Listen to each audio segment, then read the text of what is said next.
Hey, welcome to the Backyard Professor videos. I'm working on the 11Q Melchizedek Dead Sea Scroll fragments. I have the main fragment here that I've photocopied and I've enlarged, and I've marked it where the Hebrew transcription from Kobelsky.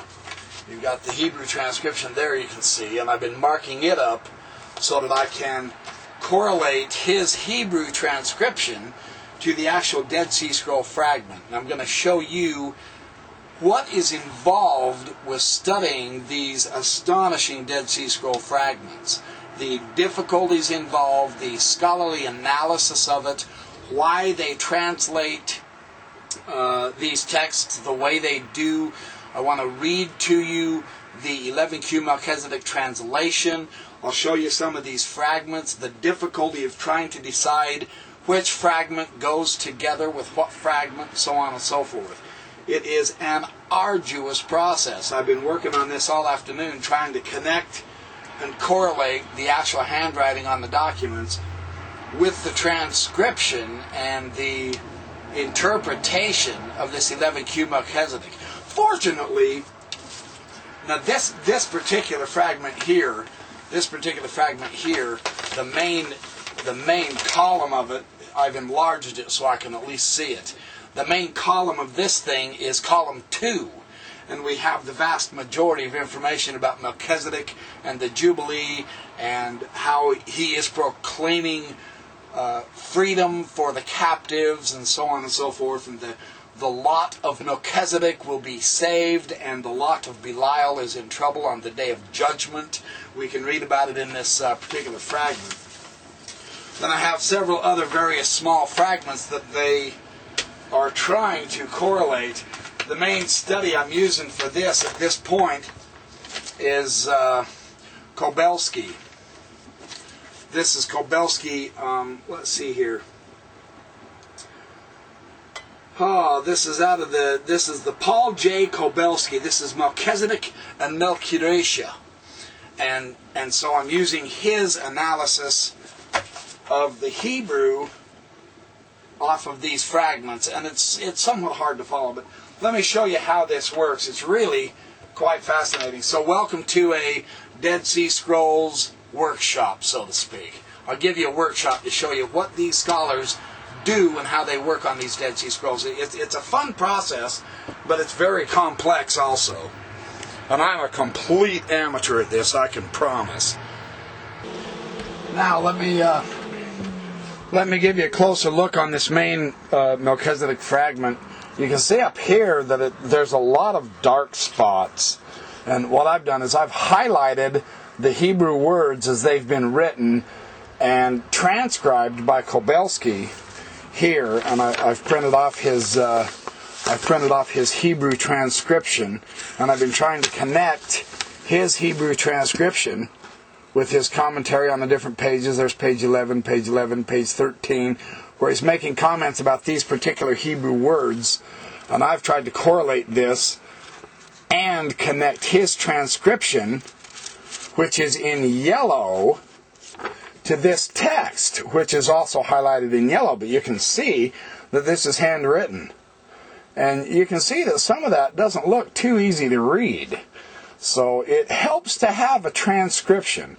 But you can see there's all kinds of lacuna and gaps. You can see there's smearing and smudging and gaps all over the place. So it's conjectural somewhat. But between Kobelsky and several other different scholars, Van der Wood and J.T. Millick, the different scholars, and the weird thing about this particular fragment, it's a big fragment. I've got it. Well, let me show you this. Let me show it to you this way. This particular fragment, I don't have it accessible right now. Let me show you this. This fragment here is. This is so interesting how he has transcribed this Hebrew, because he's going on this fragment from this line, say on line 6, and it goes across on line 6, and then it stops over here, and you can see that there's black and there's smudges and all that, but this is the actual fragment. This is the end of the fragment. But this is the continuation of the fragment on line 6 here. And you can see, I mean, look at that. You can't hardly see those letters. There's just a very few here. So what I've done on this is I've highlighted this in yellow, and I've highlighted Kowalski's transcription. Then it continues on here, and I've circled the words in red on line 7, line 8, Hebrew reads from right to left, line 9, line 10, line 11, line 12. These words are interspersed with the Hebrew words here. So this is line 5, then it goes to line 6, but line 5 continues on this other fragment. So I have to go from this page over to this fragment, then back over to this page, then back over to this fragment, so on and so forth. And it only goes through line 21. Then you can see on this little fragment, there's the remainder of what is left of lines 22, 23, 24, and 25. You can see that there are some smudges here.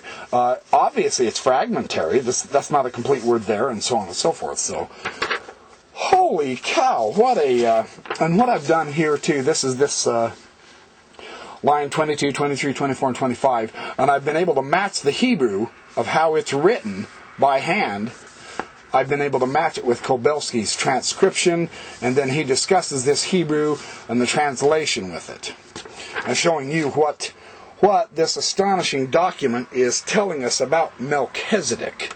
And it couldn't be more fascinating. And then, of course, I tie in this with the Hebrew scriptures. And Kowalski says that line 3, well, say for instance, how come that's fuzzing out? Line 3 here has to do, what they're doing is, well, up here is Leviticus 25:13. What they're doing here in this fragment is they're discussing different aspects of the Jubilee from Leviticus 25, and then they're taking various allusions from Isaiah 61, 1, 2, and 3. They throw in allusions to Deuteronomy 15:2, Leviticus 25, 9, 10, and 11, Psalms 82, 1, Psalms chapter 7, verse 8 and 9, Isaiah 49, verse 8, Isaiah 52, verse 7, Daniel chapter 9, verse 25. They go back to Isaiah 61, 2, and 3. And what they're doing is basically a mishmash of an analysis of the scriptures. Let me see if I can get this back to me. See if I can do this properly here.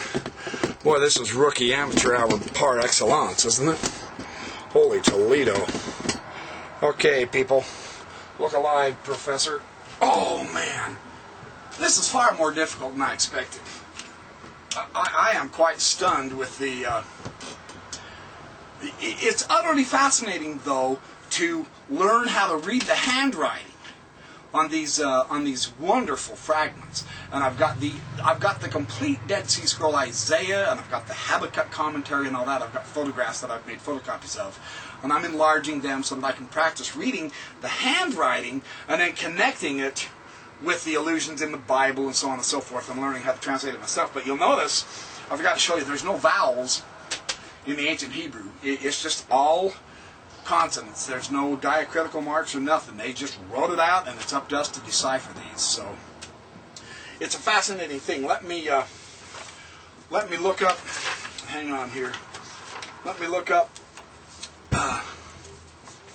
Kowalski's translation of the Melchizedek fragment itself. The 11Q Melchizedek. What he does is he translates it all out, and then he gives you a line-by-line commentary, which is absolutely sensational. I love his line-by-line commentary. He gives you the Hebrew transcription, and then here's his translation of the 11Q Melchizedek. And Kowalski's pretty close. He's connected with other biblical scholars, like I say, Vanderwood, J.T. Millick, Joseph A. Fitzmyer, the great Catholic Aramaic Dead Sea Scroll scholar. I've got some wonderful stuff from him I'll share with you. But let me read the translation of the 11Q Melchizedek. It says, and I'm not going to show you where the gaps are right now. a lot of this is filled in material based on the incomplete words we have in the fragments themselves. So